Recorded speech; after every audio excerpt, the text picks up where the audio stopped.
What do you see?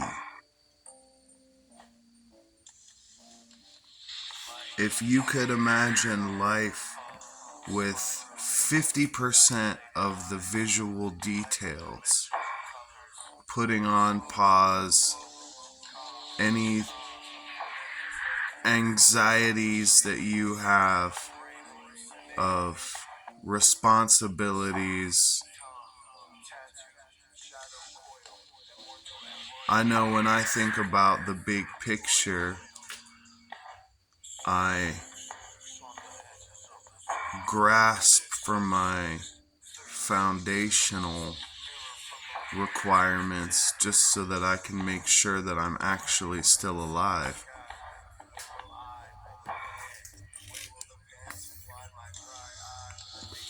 What do you see around you? Shapes. If we were to homogenize everything in life that existed, we might see something along the lines of wires that are basically showing us the dimensions of the things around us that are separate from each other. In video games, it's known as the hitbox, where the physical elements align with the visual. So, a way to root your mind is by rooting your eyes, which will naturally be drawn towards things with certain shapes, colors, or amounts of light.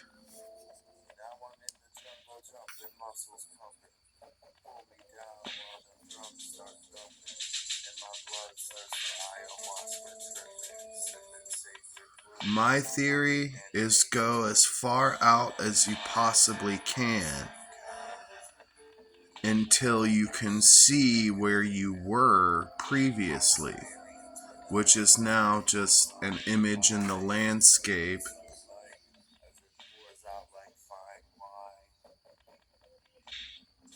The whole meaning of life is to acquire information, knowledge, and to experience every single aspect.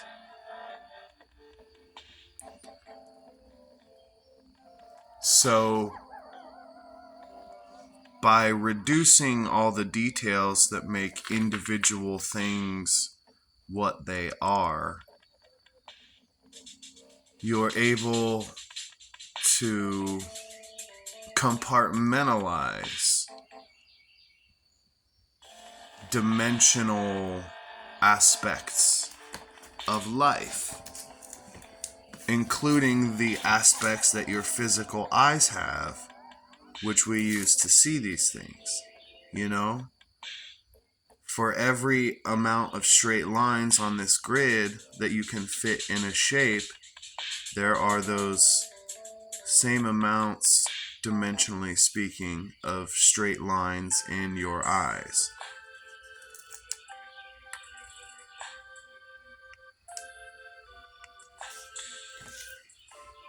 As a person who lives life day by day,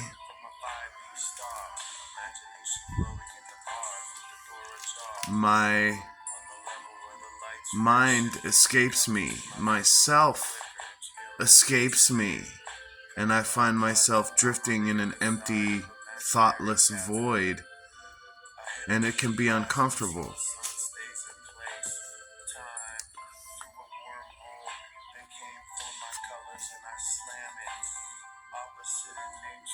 So, evolutionarily, we have adapted to succeed in a physical environment. Over the past 50 years, our lives have changed so much that we are now either going to adapt to a lifestyle of month by month living in a food world and in a shelter world, and this sort of American culture structure that we've added to our society is the main focus of who we are. And evolution is either going to catch up with this process and cause us to have changes in our physiology, or our society is going to evolve so far that we're not even going to be able to interact with it. Because for 100,000 years, we hunted and gathered. For 10,000 years, we made tools and weapons. For 1,000 years, we had language and spices, and for 100 years now, we have technology that thinks for us. And so I'm thinking within the next 10 years, things are going to be really weird.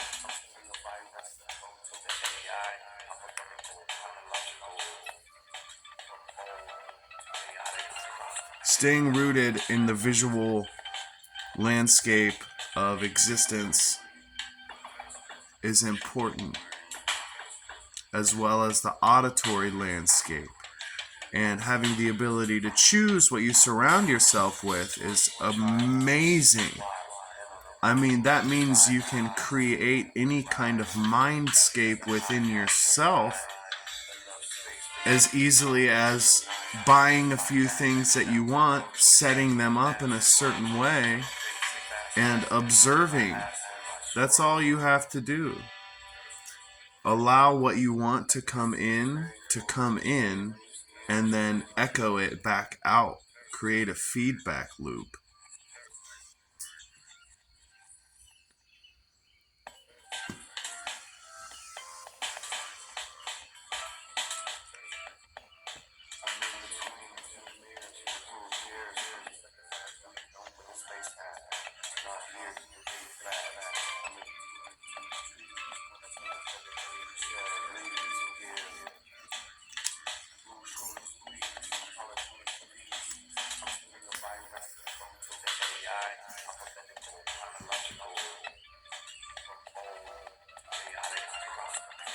Was it Albert Einstein who couldn't wrap his mind around the fact that an innumerable distance separating two parts of a system is irrelevant to the fact that those parts of that system are connected?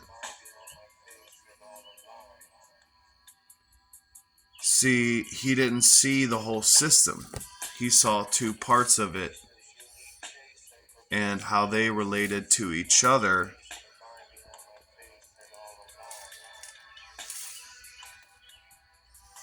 So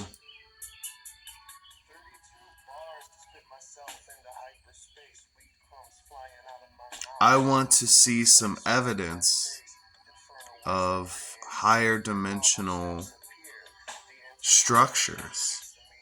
And I already know they exist, but could you imagine if it was as easy as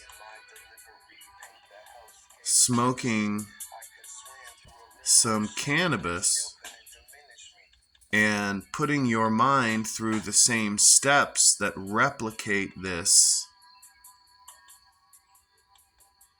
If you can describe a gear system so perfectly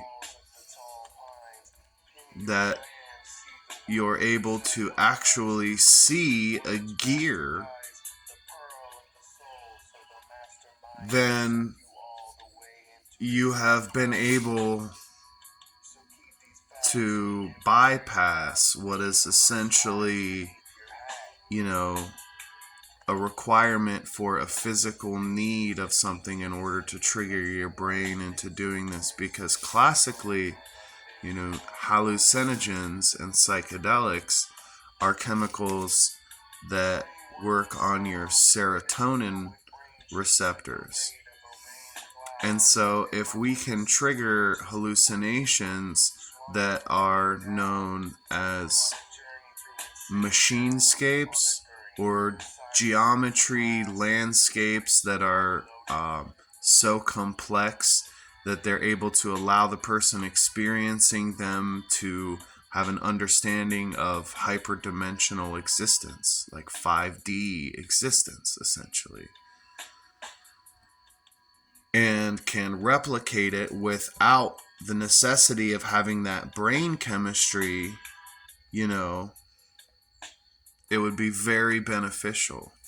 Most people don't give any credit to visions and illusions in the scientific community, which I find ironic because if there are literally math equations that describe these shapes and they theoretically exist in the accepted model, why is the idea that you're able to perceive them on LSD shunned by the scientific community?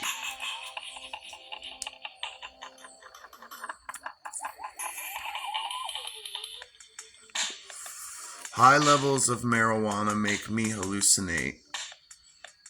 And that's an interesting thing for me because maybe I should do some more research on what's happening in the brain with marijuana. But as far as I was aware, your body's cannabinoid system is what processes it. And I have not ever heard anything beyond maybe a handful of anecdotal things in earlier years about weed being a hallucinogen. Where do they come from? Where do they go, these hallucinations? What do they mean?